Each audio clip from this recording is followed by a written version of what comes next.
Okay, so Bernie Mac was born in 1957. Bernie Mac is an African American guy, black guy, comedian. Very classy. He wasn't ghetto. He wasn't a thug or gangster. He didn't come off crazy. He didn't really cuss too much, but he cussed a little bit. He was very dark skinned, very friendly. He did not cheat. You didn't really hear any scandals about him. Nothing rumors about him. There was nothing negative thrown about Bernie Mac. He was faithful. He was married to his wife for over 20, 30 years, whatever. They were married a long time. Did not cheat on her, a reason that we didn't know about it. So he was faithful to his wife. He wasn't out there. He didn't let fame and money change him. He still made movies. He still did comedians. He still spoke his mind. People loved him. He was very, very dark. He was darker than Cedric Entertainer. And he died years ago. Can anybody believe that it's been 13 years since he died? He died in 2008. And I remember in high school, I was 17 years old, about to graduate high school. I was a senior in high school, and I was very shocked to find out that he had died because I remember in 2007 he did the Transformers movies with Shia LaBeouf, and that was a very funny scene. He did a really good job in that scene where he's trying to convince the character Shia LaBeouf to buy a car, and the black guy trying to convince a little skinny little white kid to buy a car. And he did everything he could trying to sell him a bad car. That's a good movie. And then all the windows break. He starts jumping in. That's a good. Bernie Mac was funny. He did the Bernie Mac show. The Bernie Mac show was really, really, really, really, really good. I used to watch it back in the early 2000s, 2002. It lasted a few seasons, it was very popular. People loved the show. People would tune in to watch it. I used to watch it. I wasn't a big fan of the show because I was so busy. I had school, life, trying to pass quizzes, trying to make sure I don't didn't get held back, But the show was good. I used to watch it, whenever I could.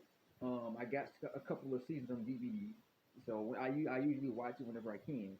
But when Bernie Mac died in 2008, it really shook the whole world. It was all over the news, TV. Everybody was talking about it. It really. I remember that I was 17. He died August of 2007 or 2008. I was 17, senior in high school. And the funeral. One thing about the Bernie Mac funeral, I know he was a comedian, but to see all these the kings of comedy come together and to make jokes about him, I'm like, this is supposed to be a funeral. I've never seen a funeral where it's a circus. It's almost like a circus. It was on national TV, and you see all these black folks sitting around here making jokes about him. I'm like, come on, the guy just died. And you people are sitting around here making jokes. And it didn't feel like a funeral. I mean, I understand, but you saw all black people. Though I didn't see any white folks. There was not a one white face. I remember this. This was 13 years ago. 13 years ago, 2000, August of 2008. And I remember seeing on TV, my family was talking about it, kids in my school talking about it. It affected their teachers. Everybody was worried about Bernie Mac, Bernie Mac, Bernie Mac, because he did a lot of good movies in the 1990s. I think he was in House Party 3. He was in the House Party movie. I remember that him. He did some good movies. He did a lot of movies in the 90s, 2000s. His own TV show.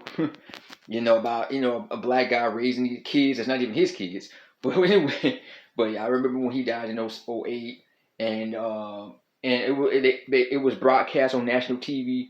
And I do remember black people saying that why it felt like a circus because you see all these black people and everybody was laughing and having a good time. But yeah, I mean, you had D.L. Hughley, you had Cedric Entertainer, you had all these people. They all come up and make speeches, and I mean, I liked it. It was entertaining, but I thought it was not. I mean, just because he was a comedian didn't mean you have to make it a comedy funeral show. But anyway, Mr. Jeffrey.